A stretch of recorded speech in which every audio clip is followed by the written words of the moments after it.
What's up, YouTube? We've got another yo-yo to review. Today we have the Drop Ohyesyo Eclipse. See right there. I love this colorway. It's purple with gold splash. It's called Medieval Plague. I think that's pretty awesome. So starting out, let's just go with the overall look and feel of the yo-yo. As Coffin put it, Coffin being one of the designers of this yo-yo, it's definitely not Japanese. You can see right there in the catch zone, it's concave a little bit on both sides, making a nice area for your finger. And looking at the cup, you'll be able to see that most of the weight is in the middle of the cup. It's fattest right here where that concave part is. That's where there's the most metal. It's mid-weighted, which is kind of a rarity nowadays with yo-yos. Usually they're all center weight for that float, or all rim weight for that power and that stability. Also, if you notice, the walls are a little higher on this yo-yo than they are in several others. There is a little bit of a step coming out of the gap that is right before the concave part. It's another concave step that's coming out of the gap. These walls are a little high. Not super high, not old school high, but about midways, which is great for regens. That's a lot of fun with this yo-yo. But one thing I'll tell you, it's not really that easy to feel for how this yo-yo plays just by looking at it and looking at the specs.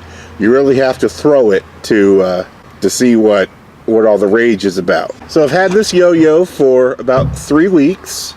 It's been in heavy rotation, getting a lot of playtime for the past week or so, a little over a week. Now a little bit about how it plays. Now the Eclipse is not the most stable yo-yo out there. It definitely requires proper technique. This yo-yo is a little bit above my skill level. Since the gap walls are mid-height and the mid-weight rim, because of where they put the weight and how they did the higher walls, it's not very forgiving. It's not like super unforgiving, not like like an organic with higher walls would be. It's definitely not.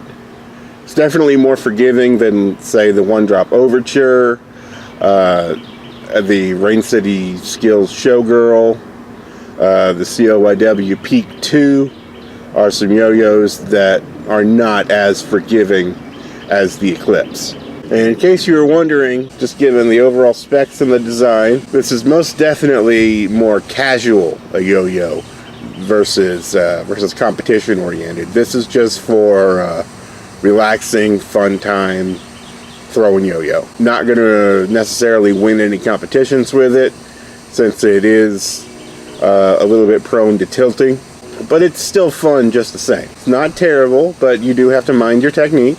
Just can't really get too careless with this. The pads work the way they're supposed to. No snags, no real long break-in time or anything. A few throws and you're good to go. It's about mid-size diameter-wise. That makes for really quick and easy snap starts. I like that.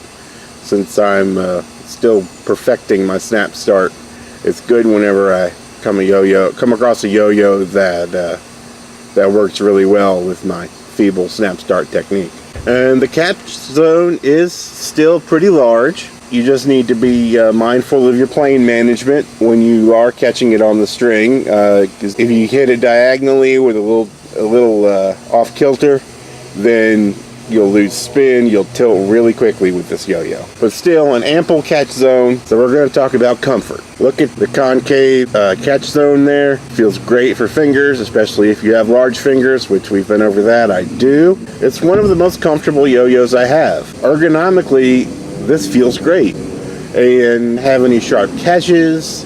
There's a little bit of a step right there at the rims, but everything is rounded off, no sharp edges at all.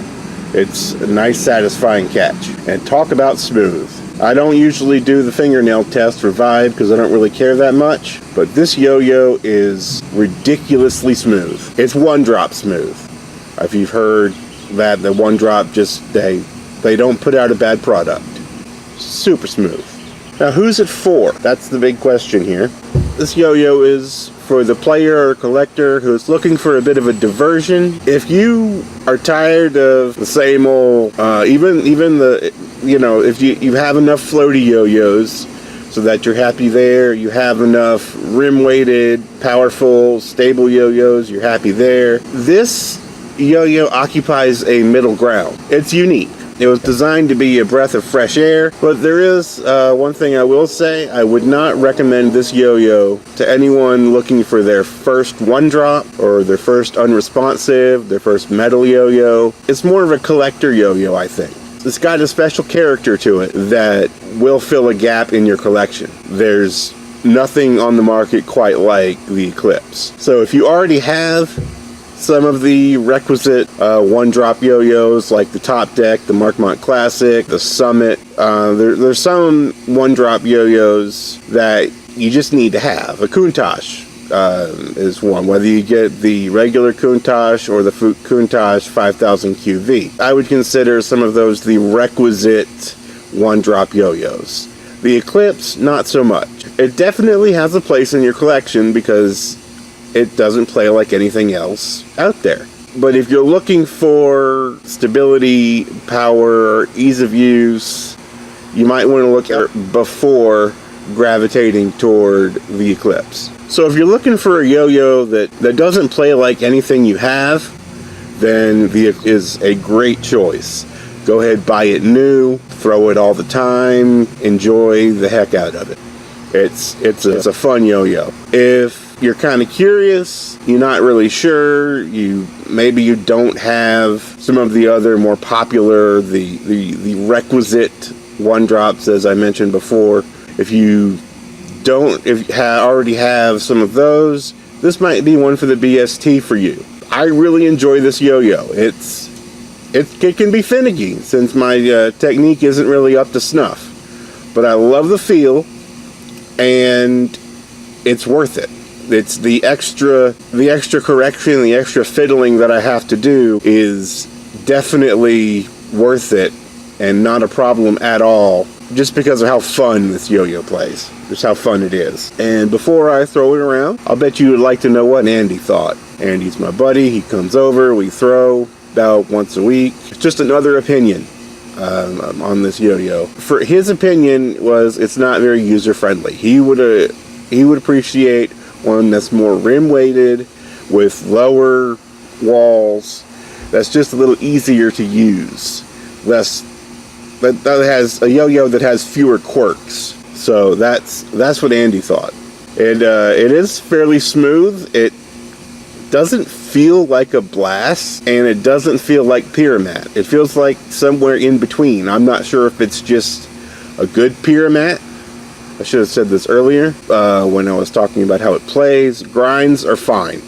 It's winter, so there's not that much humidity where I am. I haven't had much trouble doing grinds with this yo-yo, which is great. So without further ado, I'll throw it around. So we've covered, that's the review. I'll throw it around a little bit, show you what I've been working on, show you what I can do with the yo-yo. Maybe you'll be able to see what I mean by how it's got some quirks to it. It's not the most stable, not the most solid playing yo-yo out there. But not all yo-yos have to be. Like I said, I don't want to labor the point because it's not so egregious that it's no fun to play. This is still a blast to play because it doesn't play like anything else out there. The mid-cup weight and the medium height walls, they go together really well, and that makes for a fun yo-yo. The ergonomics are there. As far as shape and profile is concerned, it's definitely not Japanese. So there you have it. That's the review. Please stick around. Watch the throw segment if you like. If you like what you see, hit the like button. If you want to see more, please subscribe. If you have any constructive criticism, anything like that, please comment. Let me know how I can make my reviews better. But without further ado, I'm just going to stop rambling here, and I'm going to throw it around until you see me again. May your tension remain neutral.